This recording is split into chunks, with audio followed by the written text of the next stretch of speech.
Aw man, this always happens when you use cheap labor. Halloween! It's a big thing in the US, but not down here where I got the cheap labor. It's me. I may be intro myself. I don't know, man. I thought it would be fine. The guide said it would be good for 11 videos. But it is the perfect time of the year to try something spooky, something scary, something. And Silent Hill is one of those seminal horror game franchises that you just gotta talk about. So, why did I pick the Wii one? Wow, great question. So I really like the idea of a Halloween video because it makes me feel cozy as I ain't too good at horror. But checking online, every person you love is uploading videos on horror games. So I can feel less scared because I'm watching a video through the lens of my $400 TV that takes 1 minute to turn on. So I had to do a horror game on my first Halloween here. And what game should I pick? Well, naturally, as someone who is scared of things, I should play a game where you feel the power of weapons. Something that makes you feel less scared of the horrors. You know, hunting down zombies or dinosaurs. But that's no fun. Also, don't shoot the dinosaurs. What did they ever do to you? Man, they look so cool. Why did they chop up my boy like that? So I found the next best thing, Chaos Break, a Japanese game trying to be one of those games, but also a fighting game. Why is she doing that? And it was made by a company which seems like its own rabbit hole to get into. Then they had a pretty cool arcade game and people told me online, like they whispered right into my ear, "You need MAME to play it." And I'm like, what the actual heck is MAME? And then it's the slickest software for arcade games, but also the worst thing to try to get running. And turns out maybe I need to be in the right mood for survival horror. Which, no, this ain't it. You mean it's something else entirely? I don't know. It's very likely, though, that biological manipulation at the molecular level was going Come on, here. dude, that's like a whole nother sentence. So then I floundered and panicked, and then I looked through my Steam library, and then I bugged my friend, who I don't know how they put up with me, and they go, just make the Silent Hill 3 video already. And I thought, and then I ate some pizza, and then I thought some more. Are you thinking what I'm thinking, B1? I think I am, B2. It's Turbo Power! And realized, yeah, I should do that. Silent Hill 3 is the third Silent Hill game where it has immaculate vibes. Or so I've heard. I've watched many videos on Silent Hill over the years, and 3 just stood out to me. From the music, the eerie start in the mall, till wacky insanity time. And so I got excited. I had to find the best version to get. Then I settled on PC. Then I patched it up to make it run better, which isn't that hard. But it gives you so many cool extras. And you can also change the ini file to add some more things. And then I loaded it up, and the music. Wait, this game is scary, right? Oh, it's the scariest Silent Hill? The one you get nightmares from? Screw that! Silent Hill Shattered Memories was Konami's way of putting the Silent Hill brand on a Nintendo Wii, a very popular console in case you didn't know. I mean, don't you watch the news? All the grandmothers were playing it. And that's what you would think if you just read a Wikipedia entry. Because survival horror? No, this ain't it. The most interesting thing about this Silent Hill, apart from it being the only Nintendo Silent Hill game, aside from an obscure Japanese-only visual novel, is that it has these psychology segments where you would have to answer questions to your personality and they would impact the endings and stuff you saw in the game. And that's what seemed fascinating to me as someone who wanted to play an actual Silent Hill game, finally! This was the one thing that I remembered a few years ago when I was watching all these Silent Hill reviews. The psychology! Now this was a little different as basically Silent Hill games follow some person somehow encountering a hill, which is very silent. And it drags out all the repressed memories and events that they have to come to terms with by bonking away the pain. It's not an action game, it's more vibes based with the music, the minimal story pieces. But by the end, they tell you something profound. So this on paper seemed very different. What, you got motion control gameplay? While a quack is asking you to say who's married to who? Get out of here! So Team Silent were the ones in Japan making the games, cooking the pizza so to speak. But as sales dropped, Konami the publisher wanted to perhaps cut costs and outsource them to Western developers to try their attempt at it. It was all the rage back then. And so in came Climax Studios, which had offices in LA and UK, where the LA team were making Silent Hill Origins, a prequel to the first Silent Hill game. But during that development, it was then given suddenly to the UK team, who had to salvage it, with one Sam Barlow doing a lot of that in 1 week. And as a prequel, it had had to reuse a lot of Silent Hill 1 to, be a prequel, where now Konami asked them to make another one, and they go, bro, we just made a Silent Hill 1 game. Let us try something different. And that's how Shattered Memories turned out, using elements from 1, remaking them to twist things up. And Konami wanted it to be on the PSP again, but Climax actually wanted to make a first-person Silent Hill game on the Wii, and convinced Konami of this, somehow staving off demands to have the action be motion-based, as there's no real action in this game. Oh no, action! Press F! This actually was pitched as Silent Hill Cold Heart, which has some concept art and that you would actually swing the Wii remote to attack. But they told Konami it was to be a remake of the first game to sort of get it green lit, as they were inspired by Battlestar Galactica the reboot, which had remade elements to change things up from the original. So they were going to do that with Silent Hill. They would use characters and plots from Silent Hill 1, but now twist them into something fresh. As a theme of shattered memories is how broken your memories can be over time. We're still waiting for this thing to be signed. And I think it was William. Again, this is all Sam Barlow's subjective memories and versions of the truth. This is my shattered memories.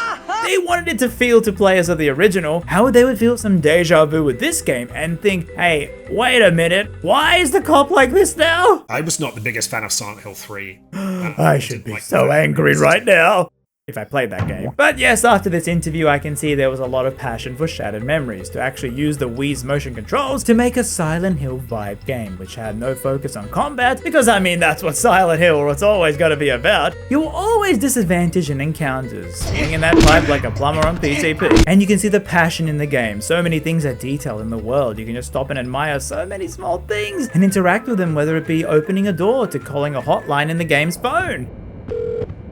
Yeah, I had booked this appointment like 3 months ago, but I kind of forgot the time, so can you remind me because I'm a stupid baby idiot? And so the game came out on the Nintendo Wii in 2009, actually months earlier than Japan. Like, haha, suckers, we got the game first now! And as always, we down here are in last place.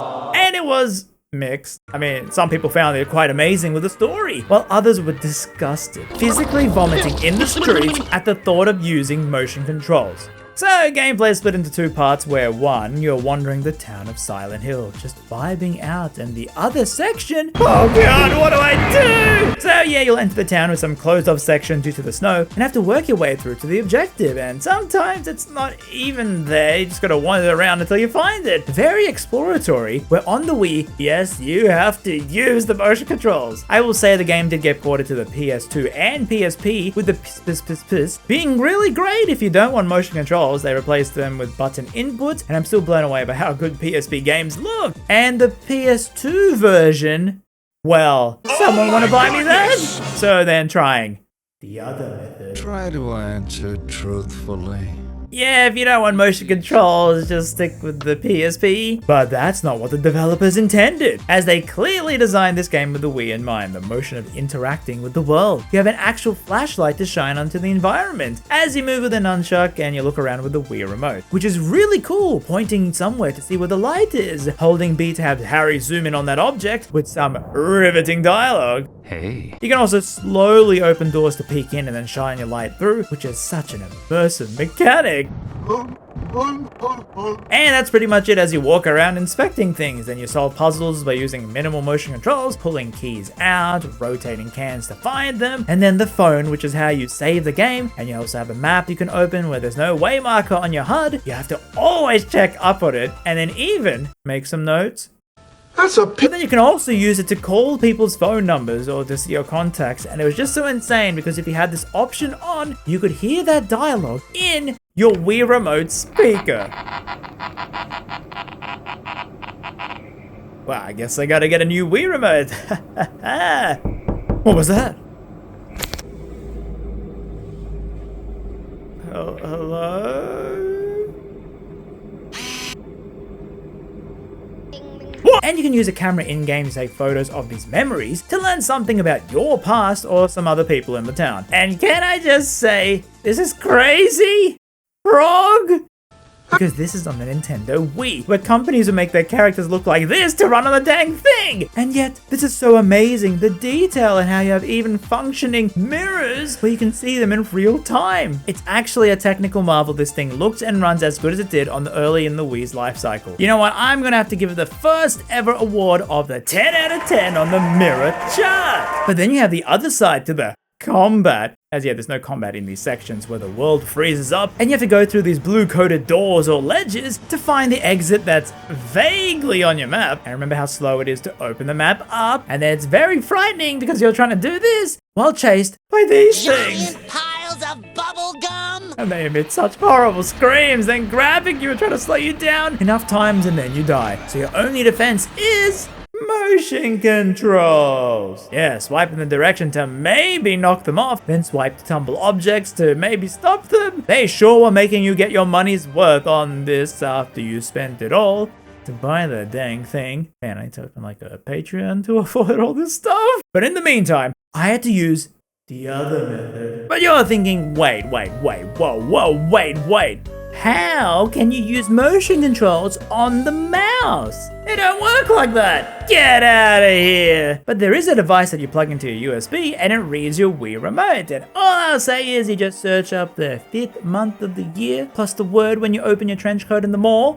Hey, Harry, don't get any ideas, bub. Hey. And it works so amazingly well. Little lag, but I could use the motion controls to fling these posers off. I think it was more on the game side because, oh my god, this never seemed to register and my arms would physically hurt trying this. It doesn't help that after their body is yeeted, they would still block your path. And trying to dodge to the side never seemed to work, so I always just ran right into them. I can confirm the PSP version is so much easier with the button inputs instead of motion controls. But yeah, this whole section is just crazy because I remember in that formative Shattered Memories review that I watched all those years ago, the person said, yeah, don't look behind, as yes, you can press down to look behind, but if you don't look behind, they won't ever catch you.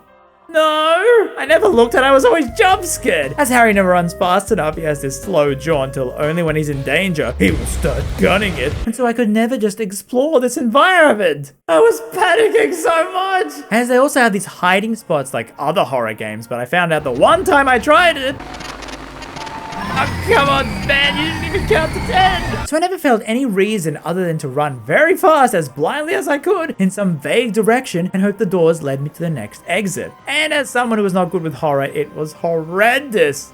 Oh, because it's a horror game. Until I looked up a guide and sort of memorized the routes and then, like, man, this game is kind of perfect for me as a baby horror game because it really isn't that scary. And I don't know if anyone else mentioned this, but I get real Alan Wake vibes from this. You know, a writer in a town, spooky sections where you gotta run from things using your flashlight. Am I the only one here making this connection? So that means they copied Alan Wake, right?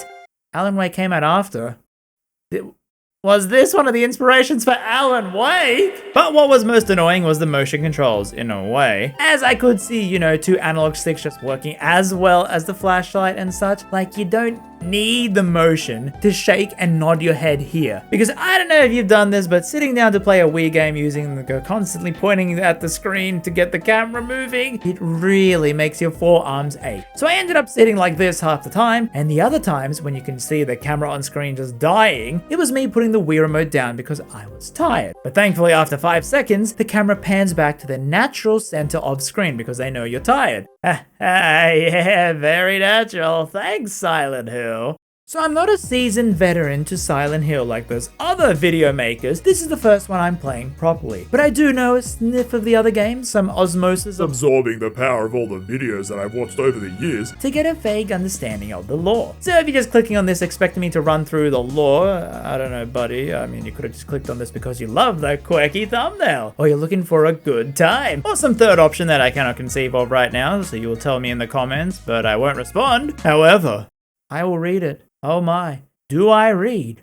Well, not recently. I mean, books are kind of terrible now. I bought this sick ass cover book and I'm just like, I don't even care to read it, I just stare at it every day. So all I know is that Silent Hill 1 is about Harry Mason and his daughter Cheryl, who are in this car crash, as Harry wakes up in Silent Hill looking for her. And now this game uses those elements and characters in a slightly different story. You still play as Harry, and he has his daughter Cheryl, which you see in the intro home movie sequence, which is so cool as it pauses and speeds up like a VCR, like a VHS, as you start to progress. Well, I know the perfect name.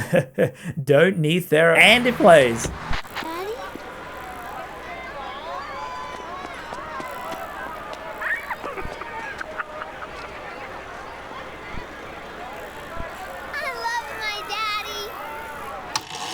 Is this the Silent Hill? Us going insane hearing this again and again? With then some Godfather sounding music by the Silent Hill composer as we see the psychiatrist while it cuts to Harry driving and then crashing out in the snow. So we flash forward to the psychiatrist who was asking us basic personality stuff, which actually does impact your game. I swear, I don't know why other games don't do this. It actually changes how your characters and sets look, changing some dialogue depending on this, like the cop Sybil can be normal, mean, or Nintendo approved. You don't actually know all this under the hood. A great triumph the devs had over Konami was that they wanted to show everything, the stats and things you pick. What happened if you missed it? But the devs wanted this all to be new to you, as yes, all these things do impact the ending. Sort of like you do things and you get these invisible points, then that drive the ending that you will receive. I'll explain more of it later on, but for now, I'm playing as Harry, who is definitely a guy who would do all those things. With that, you wake up as Harry in the past and you're sort of telling the psychiatrist what happened, as his daughter who was in the crash is now missing, and you gotta look for her.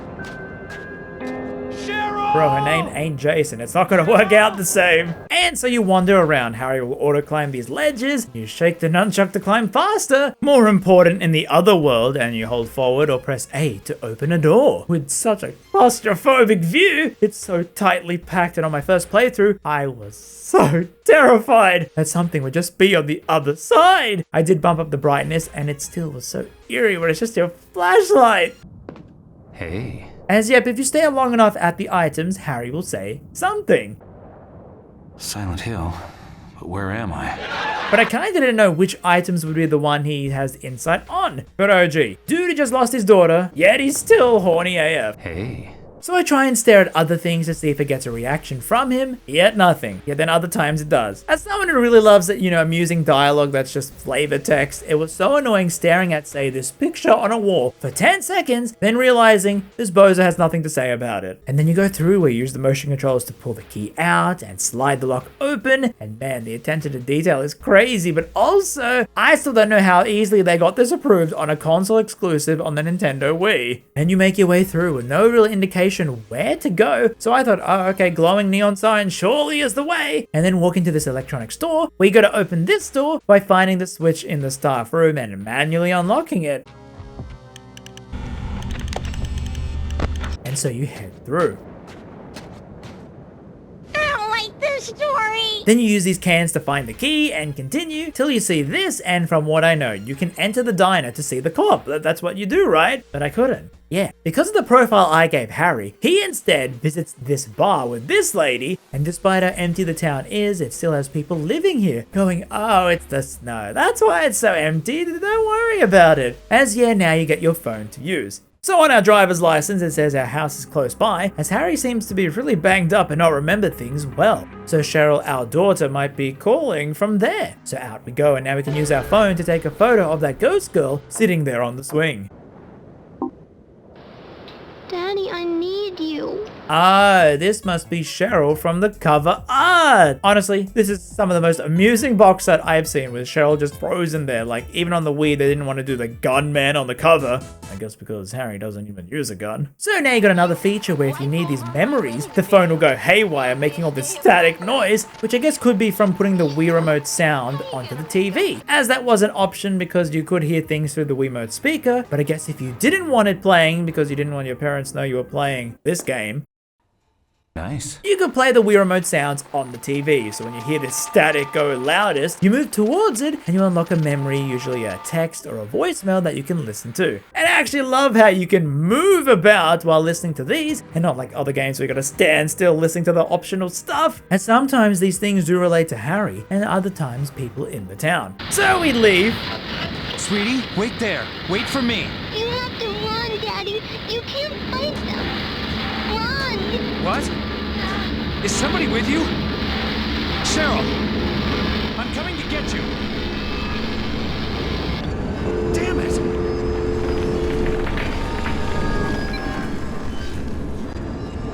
Bro, I'm so scared. And we run through. Where now?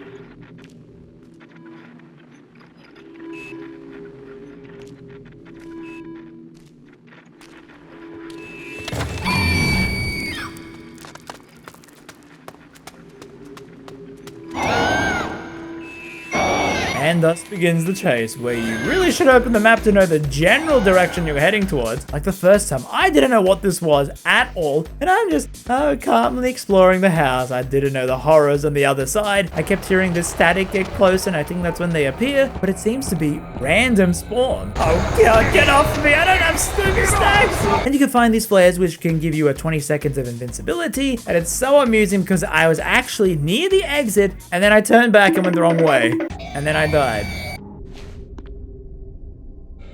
Oh, now you tell me. And after one more attempt, I looked down at my palms. Sweating like a pig here. Now I thought, oh god, the floodgates open. The Moses are gonna appear in the real world. I'm so scared. Give me a gun. As I didn't know anything about this game apart from the psychiatrist stuff going in. Speaking of, you cut back to him and you get more questions from him. Do you like chicken nuggets? And then he's like, okay, here's a fun one. Color this drawing in. Man, doctors don't know jack, getting paid to tell me to color this stuff in. Turns out we just painted our house. Yep, green car, it's there. The color here, that's the house. This shirt, that's the couples inside. As Harry goes home, yet there are other people living here. Harry gets visibly frustrated, asking where Cheryl is, while the cops get called. And I guess my choices led to the stern cop of Sybil, who sees our license and, yep, this is our address, but something is wrong. So she takes us to the station. Harry, though, is taking this nicely. What is with all this snow? Who knows? We only covered basic meteorology in the academy. Hell, we didn't hear about this till it was happening. Barely had time to close off the major highways. It's like the whole town is being punished. It's only weather. But man, it is so cold. And Sybil goes outside to check, and the door is locked in the back. Of course they are. Well, at least I can wind down the window at least. Let me out, I'm so scared and I'm freezing. And then looking it up, oh, you can move about in the car with the control stick. And then the front door is unlocked. Oh, sorry, we can't all be big game brainers like you. Yes, you writing that comment. Thank you for writing in the comment. If you could just click like on the video. So now we exit and try to find out where our daughter is and how to get back to town. And this is probably the most big open area in the game. These woods with a few houses to explore. And I have to stress, you do not have to do any of this. It's just here for the vibes. You could gun it to the place if you know where to go. But you don't, so you're gonna be stumbling around here a lot. So on the first time, I'm just wandering and exploring. Wait, did I hear something? Oh, it's just Joe. Hi, Joe. Hey dude, you got any chicken nuggets? And some weed? And you find so much environmental storytelling, like there's this memory of a brother following his other brother out playing, till I think both of them died. I guess that's what Silent Hill games are. Lots of ambiguous open-ended side stuff for your interpretation. Harry, on the other hand. Cute. And then we find this hunter cabin. Cute. Which, if you didn't know when you replay this and try different options, it's not as scary. Why me on my first attempt? You also find these objects hidden inside cabinets and drawers that you can spin around, and they don't hold any real meaning to Harry. They do mean something to other people, so you get a glimpse of lives of the people here in Silent Hill. And you can view these at any time in your option. So we go through the cabin and Sybil then calls us going, bro, I was at the car, I came back, did you just run away from the cops? And Harry's like, I don't care, I gotta find my daughter. And it leads you to this house which is locked, yet the key is conveniently pointed to the side here and then entering. Oh, come on, not again! And man, they really don't give you a centimeter here, or inch. No, I'm not giving in. They really don't give you a centimeter here, just piling onto you. And I don't know, I could just give up. Or I also do enjoy how the whole game has this VHS filter to it. Maybe I need to up the vibes here and add a VHS filter to all my videos on top of this one. This is the kind of greed they warn you about in the Bible. Now, midway through, you actually get a puzzle where you see you and your wife arguing while Cheryl is playing on those animal noise things, and you hear what plays. The subtitles really help. You then have to enter it to escape. But that's not the end, as there's more chasing. At least you do get checkpoints if you die, which kind of begs the question, is there any real danger? Because, okay, while I'm playing, I'm thinking, man, I have no idea what's happening next. But as you can see, only these sections is where you can die. And it just sends you back like 30 seconds. And it's not actually that violent. They just hug you a bit. I guess I'm glad since I was full of armored suit up ready for some crazy jump scares. But there's nothing really like that. What does draw you in is whatever the heck is happening to Harry. And what was his life like, you know, despite that happy intro? It doesn't seem like he had the best marriage from all these little flashbacks. Oh, so anytime you see me pause like this, it was me going to the bathroom. Definitely not me looking up a guide to memorize the route. Okay, you got me, but you better keep your mouth shut. I'm trying to impress Joe there. Man, these nuggets ain't that good. So we finally head back and meet up at the local high school where Sybil is like, okay, go to the gym there, it's like a shelter. I'll meet you there and stay there. And so we go through and just look at this vibe. I swear, it's such a good choice of having this door animation so close to the camera. It's so tense. But as I just realized, yeah, we are perfectly safe here. Nothing can harm us at all. But on a first playthrough, I always had that doubt. Just something was gonna scare me, so I was always on guard. Nothing will scare me. Nothing will scare me. Nothing will scare me. 100,535 easy. Anyway, we get another quiz to put our ideal school day, and I'm answering as Harry, alright? You know, he definitely looks like he loves... Hey. And then he looks like a writer, because I don't actually know what he does for a job. Probably a banker. And so I gave him some nerd studies too. Number 3 every time. I don't think any of us expected him to say that. Guess we just forget about his daughter for right now, because no matter the snow, ice pink zombies or cops chasing us, when Harry sees something, he just has to go. Nice. So I get another memory. Sorry, I hit you. I guess I was just mad at myself. You look so much like my daughter. Just put the wig back on and let's go upstairs. I really hope that's not what I think it is. And then I get another one. You got all your books? Your lunch? Good. How come you changed your hair? The other girls tell you to do your hair like that? I thought you looked great with pigtails. And while my mind was half scared at some jump scare coming up and what I just heard, we break into the school where I think I was meant to get scared. I'll show you. I think something happened. This happens a few times, and because the game doesn't lock your view to key points you're meant to look at, I don't really know what was making that noise or what I did to clear it, apart from walking to it. But then you go upstairs and see that you have 2 rooms, and now amusingly, every guide that I found went to the art room, but mine was locked because of my choices. I don't know what choices I picked from everyone, so I had to go to the astronomy room and then find this phone number in the ceiling, and then I'm like, now what? I'm stuck! Wait a minute, that's a phone number. I have a phone! Holy crap, it's not an iPhone! So I love this realization. Yes, calling numbers actually helps, as Big Bear opens the door for us, where we get this text from someone named Dahlia? And we finally enter the gymnasium and see the graduating people, and every single one of them is a real photo, except for her. Nah, now what? You're gonna tell me she's gonna be relevant? There you go. Alright, Harry, come on. Be patriotic. Say something about the flag. Say something about the food. Don't make me look like an idiot just standing here holding the Wii remote like this. And so now we meet a new character, Michelle Valdez, As I should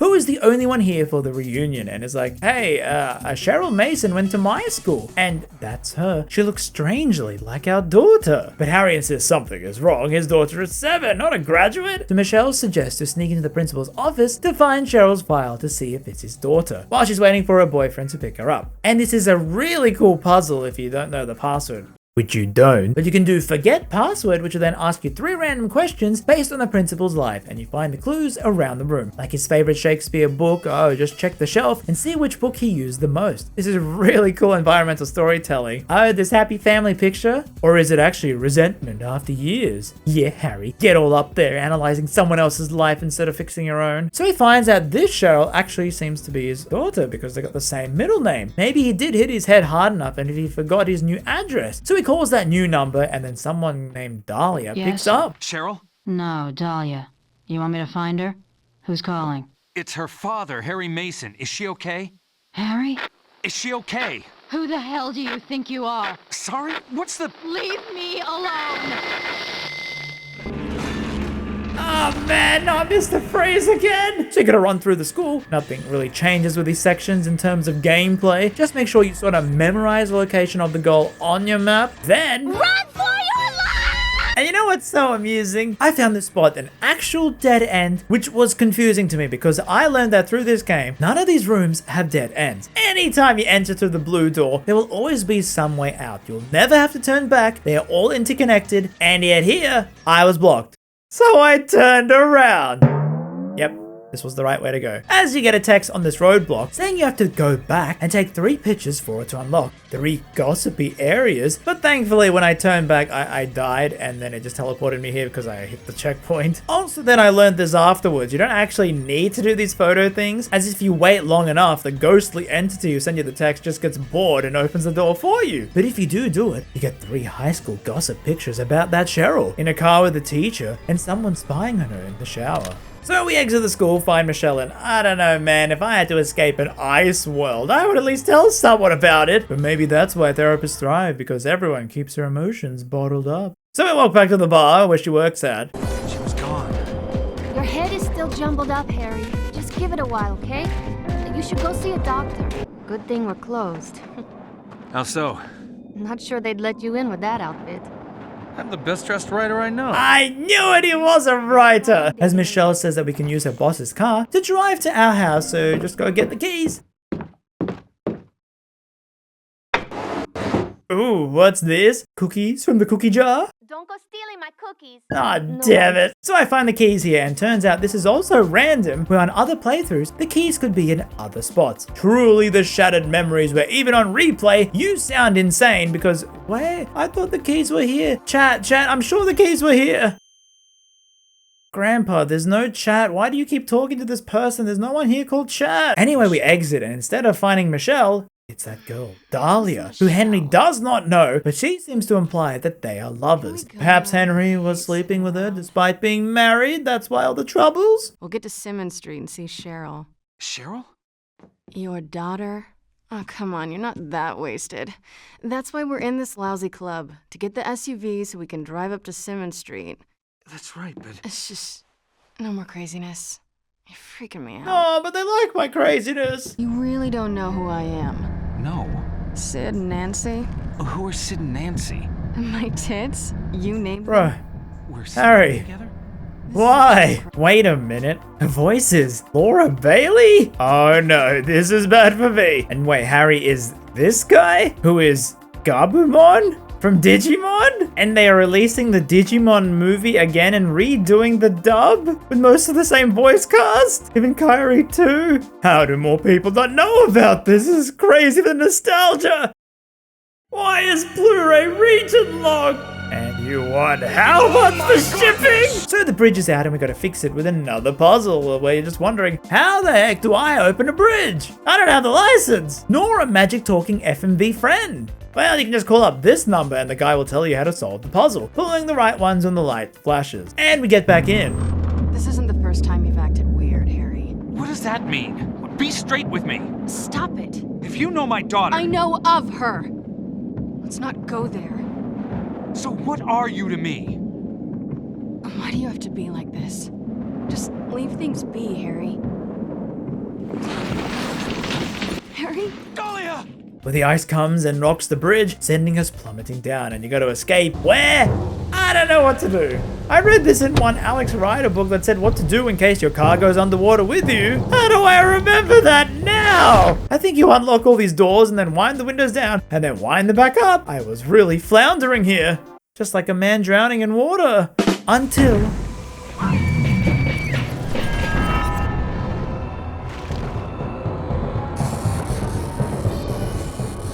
That's not a good sign. But we tune the radio and it somehow breaks the ice and then we can escape with Dahlia dying, question mark. As we wind up on land and faint where Sybil grabs us and now we are back in the doc's office. You could die tonight, in your sleep. Are we really paying him to say this? Why, you could wake up dead tomorrow. And now you gotta arrange the cards to show which ones you think are sleeping and which ones are dead, before going back to the flashback where Sybil is taking us to a hospital. And she also goes, hey, you know, I checked up on your file.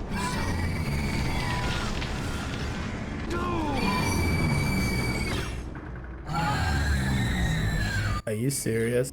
Yeah, I couldn't have predicted motion controls for this! But we fall down the stairs in another chase sequence in the hospital, which is not as bad if you pause to memorize the route, where we then get another puzzle where it seems like when Cheryl was sick, she wanted us to play her favorite song on the radio to wake her up. So you actually have to call into the radio and then have them play her song, which from the intro should have been drilled into your head by now. Here's a popular tune, Daddy's Girl.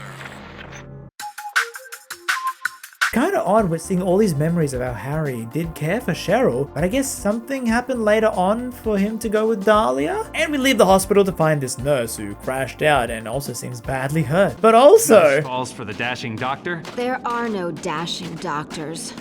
They're all alcoholics and perspire too much. I always fall for the guys who look like my dad. Alright, I'm gonna keep walking this way. Stay away from me.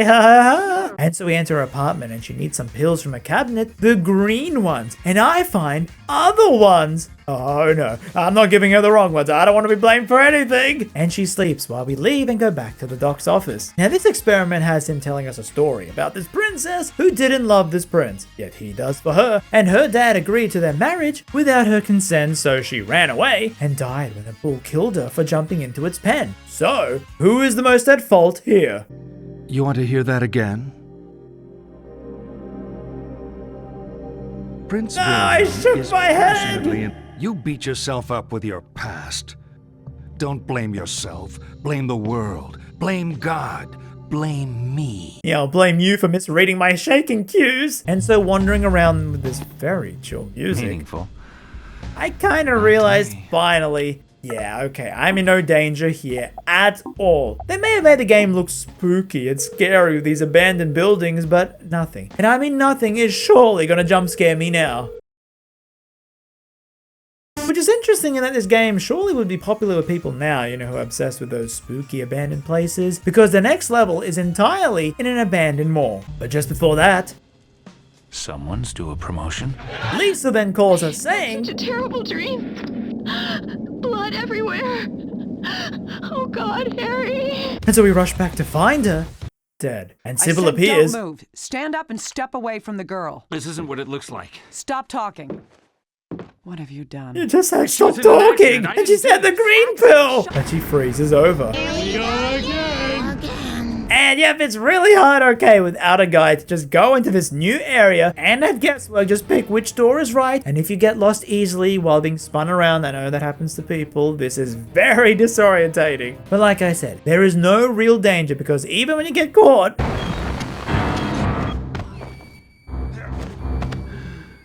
they are petting me! And so there's a mall mascot, a toucan, and you have to know its color on the beak to get the gumball out for Cheryl, another example of Harry as a loving father, as we then enter the mall. Where, yep, jazz music again, and nothing scary at all. You get some memories about some guard letting someone steal something because she looked like she needed the things, but then you get a memory message where that girl is like, oh Lord, what a stupid guard. We then see the water here. Ain't gonna make you fat, because as you know, water does make you fat. Do not consume water, do not drink the water, do not drink the... We also get Michelle's number and try to call her, but the line keeps getting cut. Good to know Harry is taking Hard body. this whole missing daughter thing seriously. And I guess this could be scary.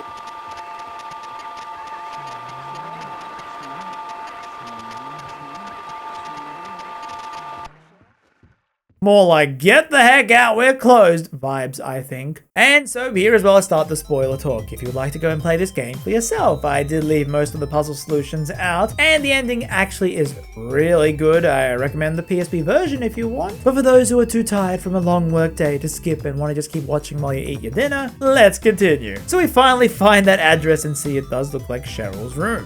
Sweetie, is that you? You'd been gone for so long, I started to worry. Sweetie?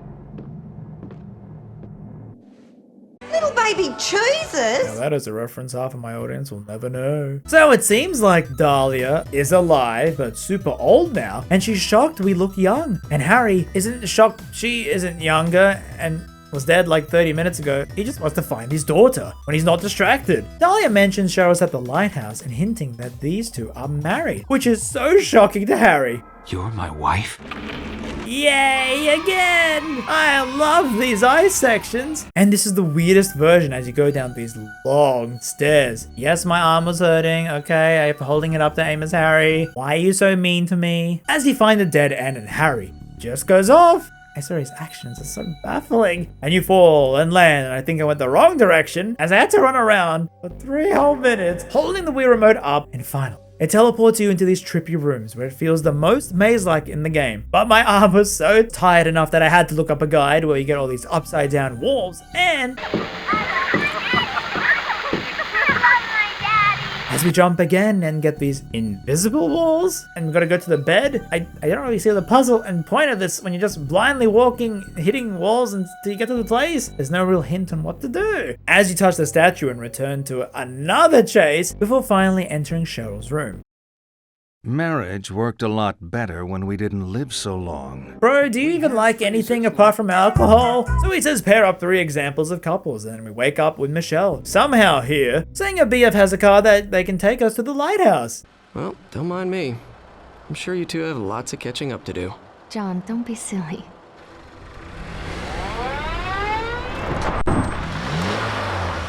Bro, the other side was empty. There's no other cars around. Why would you do that? So then we listen to them two talk, where it seems like it's not all happy with the two. As Michelle had to move places to go to John's location to follow his career, but he's thinking the relationship is over and he can't stand her. If I still love you, I sure also have been in this situation, listening to a couple fight while you're in your blissful single life thinking, oh, what should I eat for dinner tonight?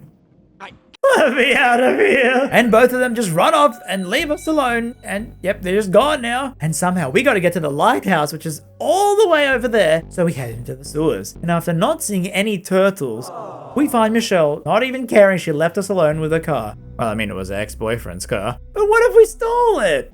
I was in love with an idea of this person. But that wasn't John. She says to cross the lake, there's a boat behind the amusement park, and we get another segment at the dock. All this talking, and we still haven't touched on the sex thing. Oh God, can we not? To deny sex is to deny death itself. Oh no, don't tell that to Reddit. And so you gotta say whether these symbols are horny or not to you, and knowing how Harry is, everything is to him. Nice. And so we enter the amusement park, which is funny. You don't even have to look around for the keys. It's literally in the same room as the door, and there's a flashing icon on top. Really defeats any survival in this Wikipedia entry. Can someone change this? I'm too lazy to do it. And so we go inside and into the tunnel of love. Oh, and we see Harry and his wife loving it up before Cheryl interrupts them, and oh, it's so fun, happy times. So why are we in Silent Hill? I thought this series was about bad people, and I mean, Harry, maybe he is. Hey. Like, he's not such a bad guy. And then this place was full of jump scares. Well, trying to scare me, but not working. It was just really loud noises as the door is locked, and you need to get these 3 things to activate. But I have no idea and still don't know what I did. I'm rewatching it. I don't get what I did. I just walked to the static when it got louder. Oh, there's one back up the ladder. Okay, I go there, and then the loud noise happens, and I save their marriage. If only it was that easy. So we find the boat, and Dahlia's just chilling here. Not frozen at all. What is this place? It's a boat. It's like a car, but goes on water. Her lines are ice cold though. And while Harry is still worried about his daughter, goes, screw it. He bangs Dahlia as the ship sails to the lighthouse. Then he awakens. Man, was he that bad at doing it? And so we have to run to the lighthouse as the ice stops the boat, but Dahlia then goes, no, don't do it. Oh, okay, I'll come back. My immersion. And so you just run out and find those pink things again, and they all pile on top of me. Oh man, I'm gonna be so good with my leg muscles pumping so much. But you're meant to die. As they freeze and the water is gone, with the final motion controls. Mom, look, I'm gonna be in the Olympics soon!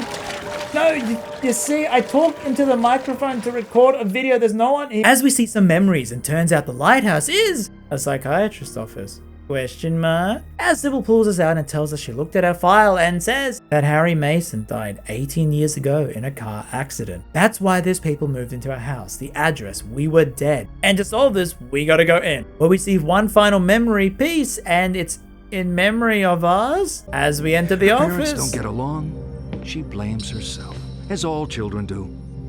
Then Daddy dies. What's a girl to do? Deny that Daddy died. Deny who Daddy was.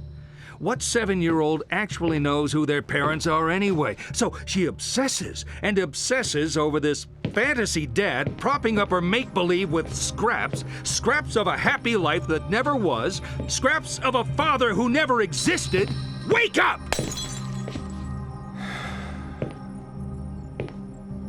Your dad wasn't a hero. Wasn't your knight in shining armor. He was a human being. You never knew him, and you never will. The dad walking around in your head isn't even a ghost. He never existed. A Frankenstein's monster, a child's fantasy. But you're alive. Your mother is alive. She's not the monster you make her out to be. You need to live your life. Cheryl.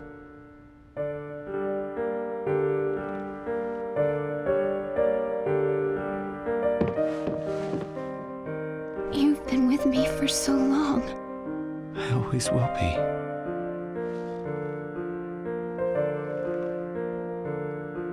I'm not crying, okay? As yep, the entire game was Cheryl coming to terms with her dad's untimely death in that car accident all those years ago. All the memories were hers, the high school ones, all the things she did, all the things that happened to her, how she saw her mother, how she saw her dad, the version of Harry from her memories, all played into this game. As the credits roll, where you get your psych evaluation, and the game is like, maybe you should play through the game again. And boy, you should, because like with most Silent Hill games, there's multiple endings which are dependent on your action. A lot of it is with how horny you are.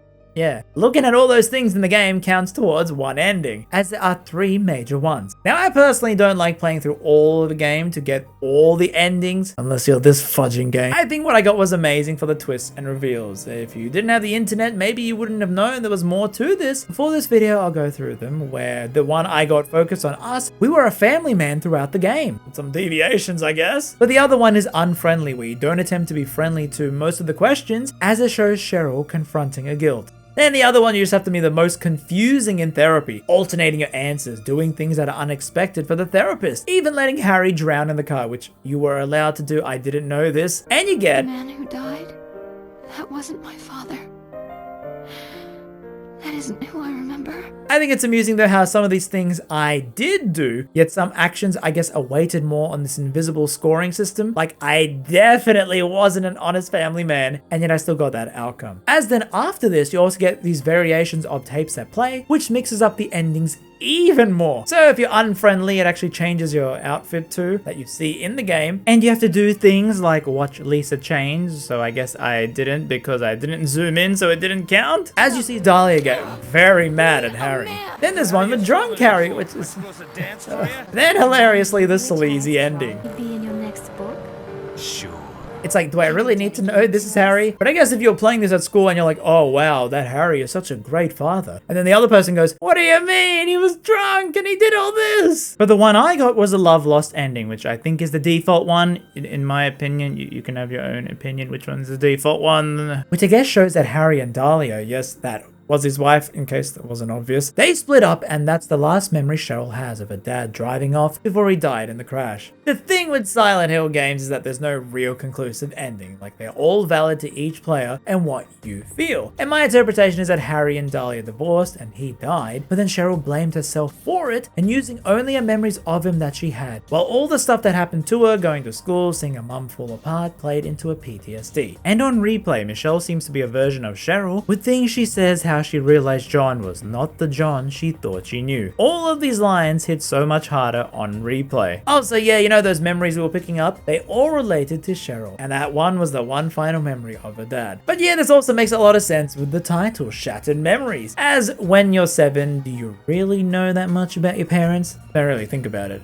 Not that much. I mean, becoming an adult is when you realize your parents are just people and not the superheroes if you live in that type of situation. Look, there are too many situations of families to list out in a video, but you get what I mean. If you're at 7 and your parents, you think they are superheroes, you don't really know them as people. They may say things for and against your benefit, so whatever Cheryl knew about her dad was not really the true him. Her memory split up and only the loving bits she remembered mixed in all these other things she got glimpses of. You know, the little fighting here and there. And this game was her finally coming to terms with to stop blaming herself for the death and that she never really did know her dad, which is some nice closure.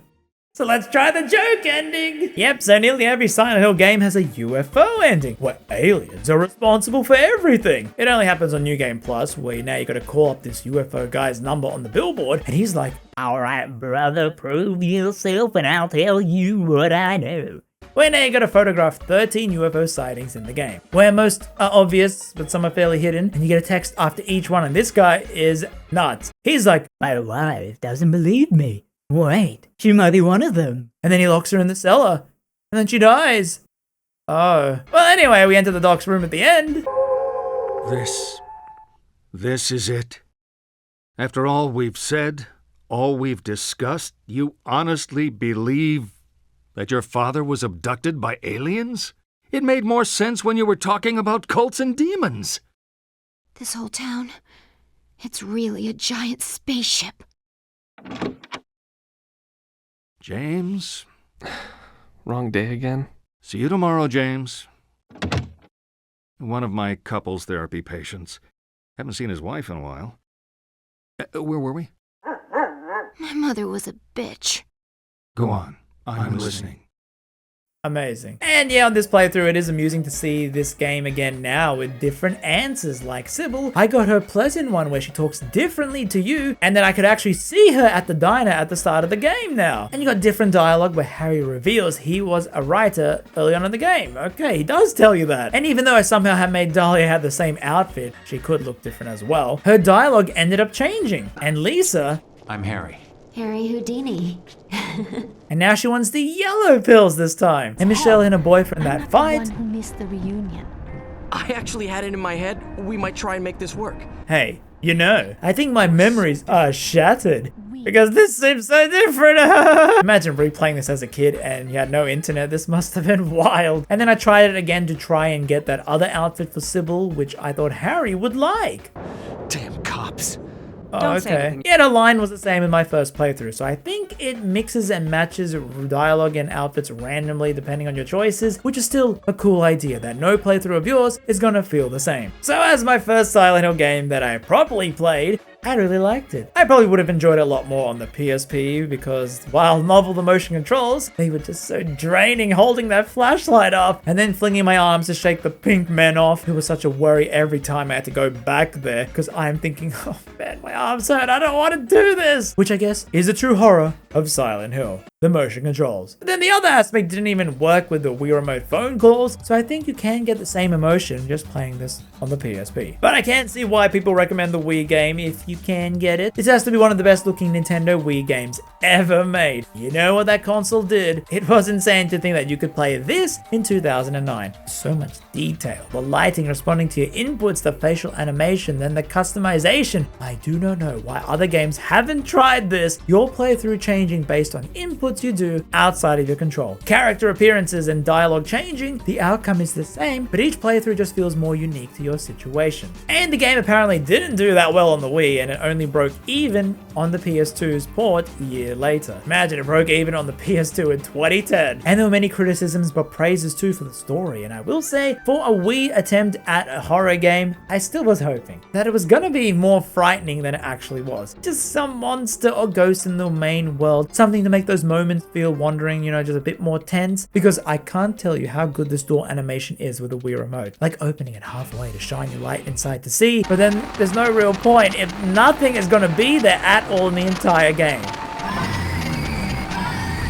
And yet it still was so effective. On my third playthrough, I still thought something in the game's file is gonna go, okay, this sucker is playing on his third attempt, so let's give him a jump scare. On that note, I want to ask you, the viewer, who is shoveling the mashed potatoes down, what other games are like this? Very horror-coded, but not that much scary? The only one I can think of is Alice Madness Returns, which I do love, but I would love to immerse myself more in the horror genre, slowly building up courage by trying these spooky games that give you a vibe, intense atmosphere, but no heart attack jump scares. Also, amusingly, the soundtrack won an award in France, handed out by an 8-person jury. As yes, it was the same composer who did most of the Silent Hill games, so you can have that vibe-based music. It fits the town so well. But yeah, I feel Shattered Memory story-wise achieved what it wanted to do. Tell a twist on the original. Yet gameplay-wise, I think it needed a bit more reworking. If you're using the Silent Hill name, I think fans would want a bit more horror and maybe more grotesque designs on those pink things, maybe different variations to them. Sam even said they wanted to do more of them, you know, running on all fours to be more scary. Yet the camera, you know, when you look back, you can't see them if they're on all fours. But I could see maybe these worlds having more to them, maybe more use of that mechanic of hiding or something. If not, then the game just needed more Wii gimmicks, because when I think the game would be okay on the PSP, it really means there was nothing worth it for it being on the Wii initially, apart from the novelty. You can just play this game on the PSP and you still get the same emotion. So they could have just gone all out and made it a memorable Wii game, for better or for worse, where people were gonna cry out in pain, jacking off a Wii remote to open a crank. But even without that key feature, I still really enjoyed my time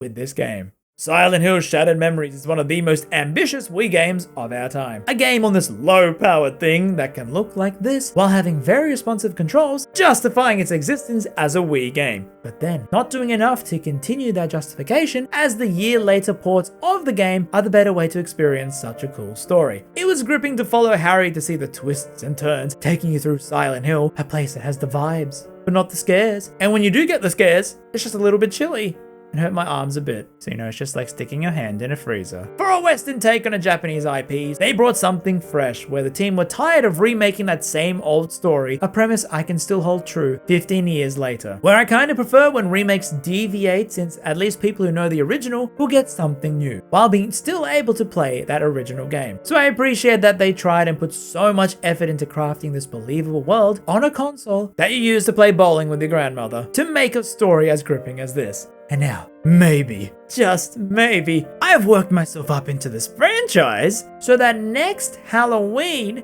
I can finally try Silent Hill 3. Maybe.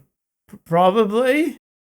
And that's it from me. Thank you for watching this video. I hope you enjoyed this look at the more interesting Silent Hill game, where I feel everyone is always talking about the major ones, and so you might just miss something valuable in the lesser known entries. I would appreciate a sub and a like, and I don't know what else would make me happy. Maybe a cookie. I also have a Blue Sky and Tumblr, since that other side is dead. And until then, I shall see you all on the next video.